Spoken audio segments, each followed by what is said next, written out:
Hello students, welcome to PractiLearn. This is Khushboo your biology mentor. बेटा last class में हमने जैसा कि आप जानते हैं रेस्पिरेशन इन प्लांट्स के बारे में पढ़ा था।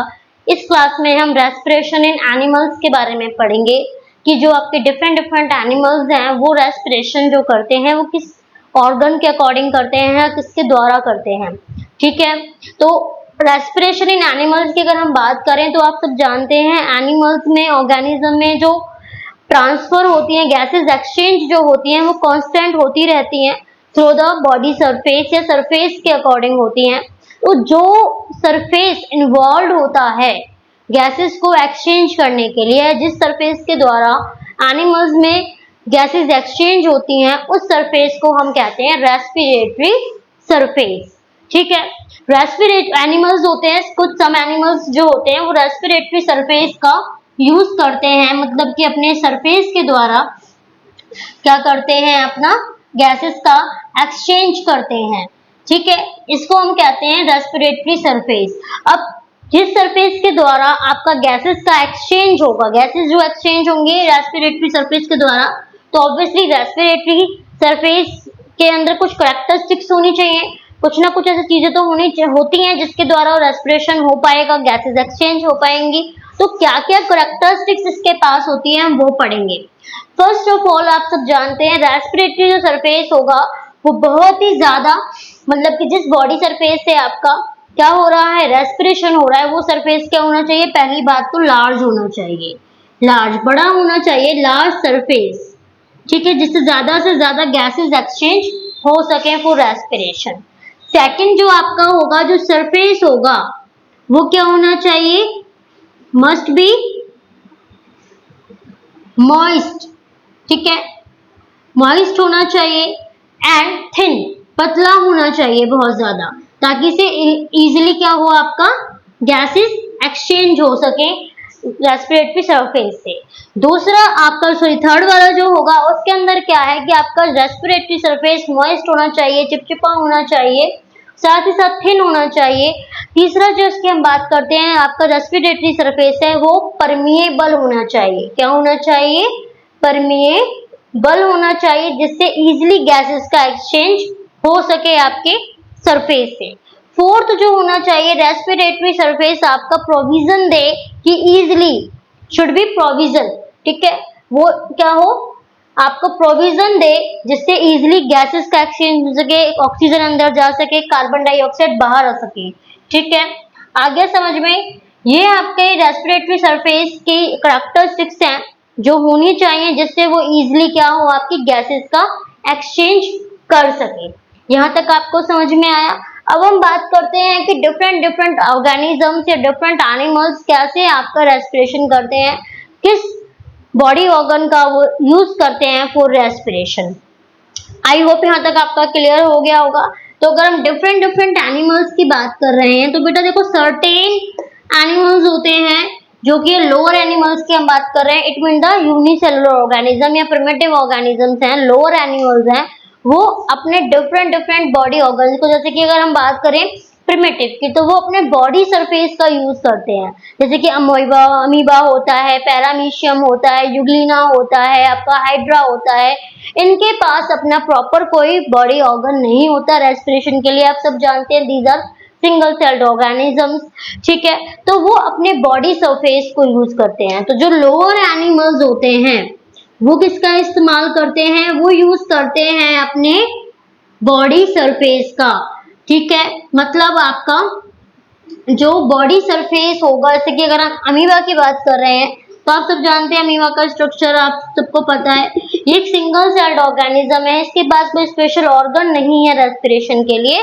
तो ये अपने बॉडी सरफेस, क्योंकि डायरेक्ट इसका क्या है, बॉडी डायरेक्ट इसके कांटेक्ट में होती है, एनवायरनमेंट के कांटेक्ट में होती है, तो इजीली अपने बॉडी सरफेस से क्या कर पाता है, गैसेस एक्सचेंज कर पाता है। ठीक है, तो लोअर एनिमल्स जो होते हैं वो बॉडी सरफेस का यूज करते हैं फॉर रेस्पिरेशन। उसके बाद अगर हम बात करते हैं अर्थवर्म की, अर्थवर्म के बारे में आप सब जानते हैं, आप सब ने अर्थवर्म के बारे में पढ़ा है।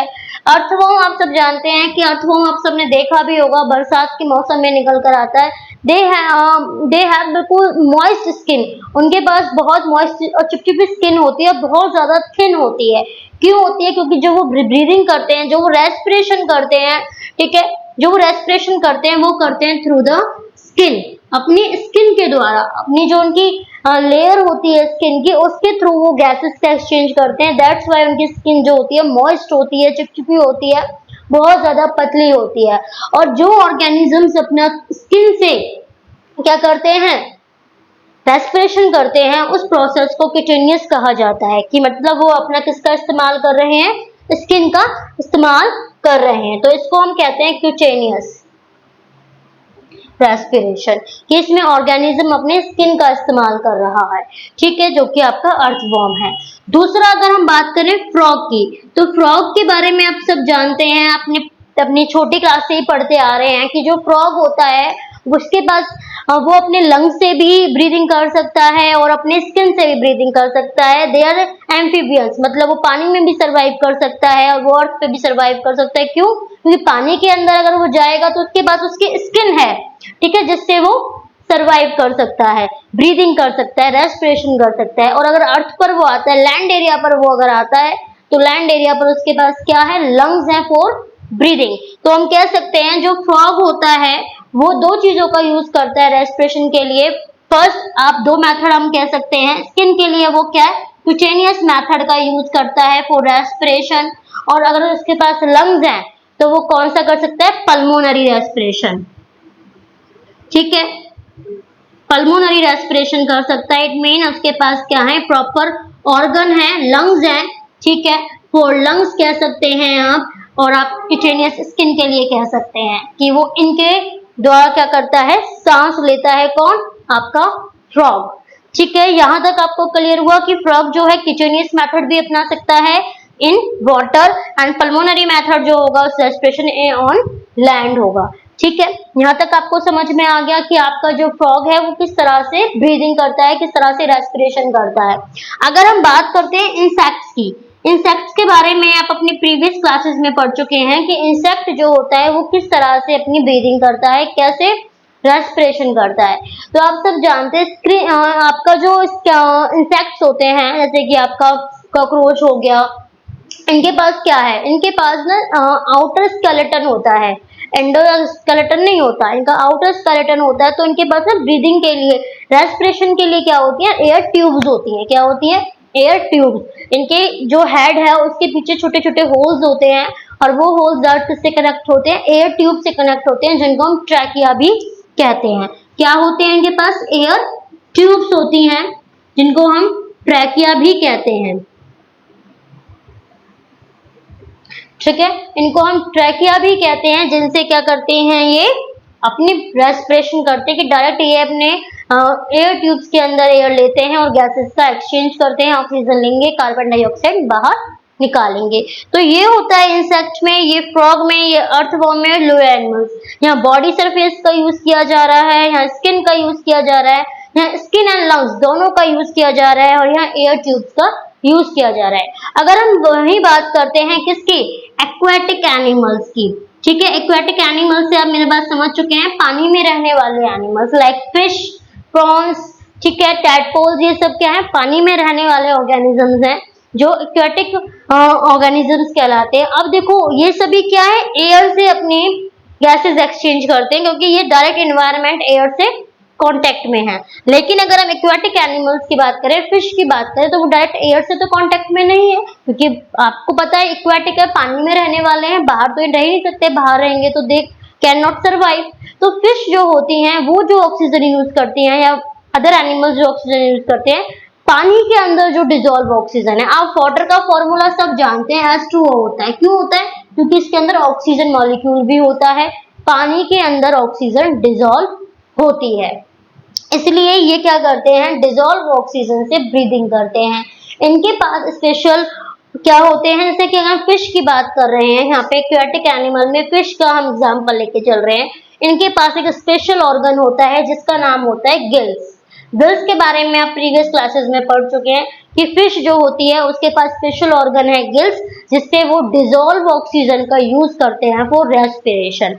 गिल्स जो होते हैं फिश के, जो प्रेजेंट होते हैं, आप देखोगे फिश को, अगर आपने कभी देखा भी है एक्वेरियम में या अपने फोन में कभी भी, सब जानते हैं फिश सबने देखी हुई है, उसके जस्ट साइड में गिल्स होते हैं, बिहाइंड द हेड, जस्ट उसके हेड के पीछे की तरफ साइड में गिल्स होते हैं। गिल्स जो इसके अंदर होते हैं ना, ये रेस्पिरेटरी ऑर्गन्स होते हैं, लेकिन ये हमें एकदम से नजर नहीं आते, ये कवर होते हैं, ठीक है।